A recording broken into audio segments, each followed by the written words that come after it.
So I walk into Cartman's garage, and he's standing on a folding chair, screaming at a David Beckham cardboard cutout like it owes him child support. He's red-faced, sweating, holding a Nerf gun and yelling, "Traitor! Turncoat! You bended it too far, Beckham!" At first, I thought he was finally losing it over FIFA again. But no, turns out Prince Harry just got fired from the Invictus Games, and they replaced him with David freaking Beckham, like actual David Beckham, soccer god, global icon, man who wears a suit like it's his birthright. And this was only the beginning. So the next morning, the whole town was buzzing like a beehive, full of bitter exes. Apparently, Lady Colin Campbell went full gossip bomb mode and announced on a live stream that Harry didn't walk away, he got booted. And not just booted, replaced by someone with abs, manners, and actual worldwide respect. Kyle told me Beckham was announced as the new face of the 2026 Invictus Games, and Meghan had a full-on code read behind the scenes, like emergency level spiraling, PR agents on speed dial, lawyers on caffeine IVs, Instagram interns told to scrub harder. I opened Twitter and saw Beckham trending. Harry, crying behind a paywall. Meghan, scrubbing the internet like it owed her rent money and still hadn't Venmo'd. Then Butters said it was the ultimate dethroning, which sounded dramatic until we realized he was right.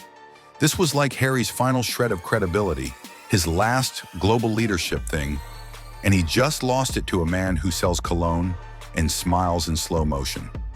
That's when Cartman got a brilliant idea and decided to launch a fake nonprofit called Justice for Has-Been. His pitch was that they'd raise money to rebuild Harry's dignity, but instead of helping veterans, Cartman was just selling knockoff Beckham bobbleheads with crying Harry faces on the base. And then Kyle found this insane site called Metadata It's like TMZ met a tech nerd with access to deleted yacht photos. Kyle pulled up all these pics from the early 2000s with Meghan at beach parties in Monaco, sipping cocktails with men named Lorenzo and Dimitri, while wearing questionable sunglasses and plotting global ascension. Meanwhile, Butters launched a podcast called Boats Before Bros, which he claimed was a deep dive into Meghan's elite yacht girl origins. I didn't even know Butters had a microphone, but there he was, whispering into his closet. Episode 3, The Amalfi Angle.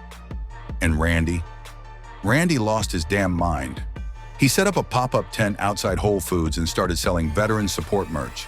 Except every t-shirt just said, Invictus, my Dathrones, I miss Beckham, which honestly was the most normal thing he did all week. But then it all started spiraling out of control. Meghan launched this painfully staged PR campaign called Bake to Heal. She posted videos of herself handing out vegan muffins to children in need.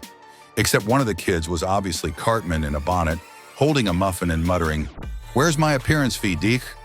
Then Netflix dropped a teaser trailer for a new docuseries titled Secrets of the Yacht Queen, From Glam to Grift.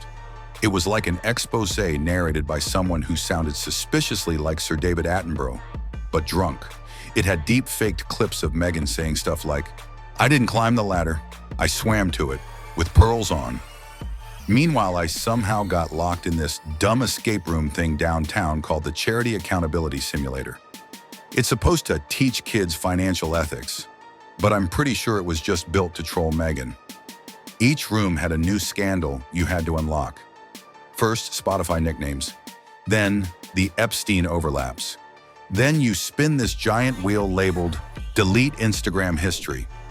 I spun it and landed on 2013 Amalfi Yacht Gala. Door locked. Room flooded with lavender mist. Game over. Smash that like button before Kyle live streams Meghan's metadata and the feds shut us down. By now, the town had completely lost it. Kyle hosted a fake tribunal on the school stage called The Royal Reckoning. They got some drama kid to dress up as Ghost Queen Elizabeth in LED robes, floating around on a hoverboard while holding a gavel. She called Harry to the stand and went, "You had one job, Harry, one job, and you let David Beckham steal it in a fitted blazer." Harry broke down in tears and shouted, "I only marketed Invictus, okay? I didn't make it." Everyone gasped. Even Kenny took off his hood for dramatic effect. Randy stood up from the audience and yelled, You mean Beckham's been the main character all along? Meanwhile, Cartman was outside selling I Got Dumped by Invictus hoodies for $69.99. Each one came with a Spotify cancellation coupon and a sticker that said, "Has been mode activated." Then came the backlash. Like actual full-scale internet meltdown. The next morning, fake headlines were everywhere. Beckham crowned Duke of Dignity. Prince Harry booked as emotional consultant on Love Island. H&M's history rewritten by yacht metadata. Twitter hashtags were trending nonstop. Hashtag #HasBeenGames, hashtag Invict, this mess, hashtag Yachtgate, hashtag Make Invictus British Again. Even Oprah unfollowed Meghan. Like, unfollowed. That's a digital guillotine move. Netflix quietly pulled her baking show, The Duchess Crumbles, and replaced it with a new Beckham docuseries, narrated by Gordon Ramsay called Proper, Powerful, Patriotic Beckham. Then Butters launched this AI app called Feminist or Faker that detects fake empowerment quotes in celebrity bios. He ran Meghan's whole website through it, and the app exploded. Like actual smoke, it short-circuited itself.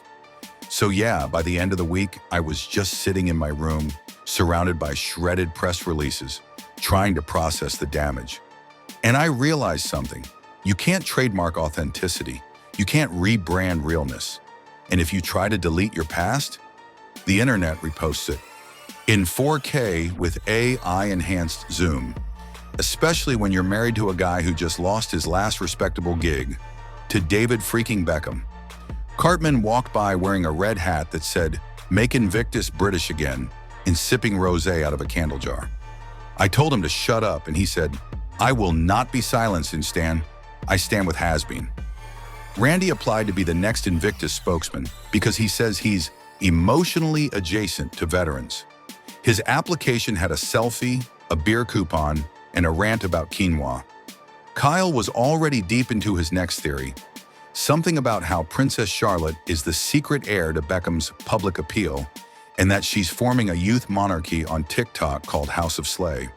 And then, just as I was about to finally log off for good, a giant hologram of Meghan burst through the wall like a vegan Kool-Aid man yelling, "I am the face of vegan redemption," and then got hit in the face with a flying kombucha bottle. Like and subscribe before Meghan trademarked this entire meltdown.